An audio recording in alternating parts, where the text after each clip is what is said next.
For several days, Sioux Falls Mayor Paul TENHAKEN has urged Governor KRISTI Noem to order a shelter in place for Minnehaha and Lincoln counties. This is some of the concerning growth that we're seeing in our city right now, and 80+% of the cases, coronavirus cases in South Dakota, are in Minnehaha and Lincoln counties. And so that's where we have a real targeted and, quite honestly, kind of nerve-wracking growth right now. But this afternoon, the governor said she would not issue a shelter in place or set up an isolation center. KRISTI's Sarah McDonald was at the governor's news conference and brings us the latest on the state's response to the pandemic.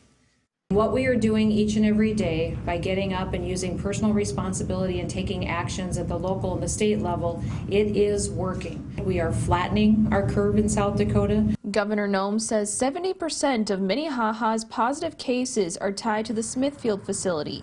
We have 438 employees there that have tested positive for COVID-19. We also have 107 other people that are their contacts who became positive because of being family members or friends or in contact with those employees that work at the facility. She says a shelter in place would not have prevented an outbreak at Smithfield. However, Sioux Falls city leaders are urging Noem to issue a shelter in place for both Minnehaha and Lincoln counties.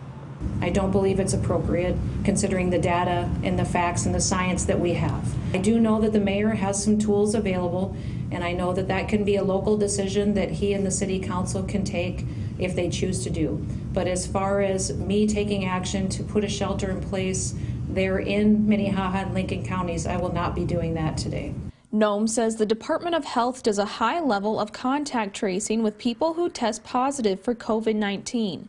And the state is already isolating people in their homes and at hotels. In Pierre, Sarah McDonald, KRISTI News. As of this morning, the state confirmed 120 more COVID-19 cases, bringing the total to 988. More than 800 of those cases are in the Sioux Falls area.